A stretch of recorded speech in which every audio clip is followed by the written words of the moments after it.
To disable pop-up notification for siren sound alert in Samsung Galaxy S23 Ultra, swipe down the top of the screen and then tap setting icon. Scroll down the screen to find accessibility. Tap accessibility and then tap hearing enhancement.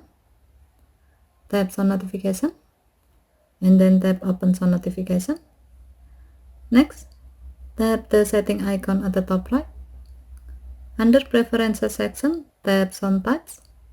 While the alert for sound notification is set to allow sound and vibration, tap notification categories.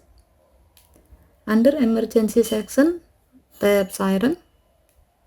While the alert for siren notification is set to alert, tap the blue on off switch next to show as pop-up to disable this option.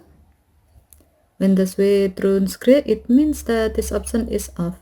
By doing this action, when sound notification feature is on and it detects siren sound, your phone will not show the notification as pop-up.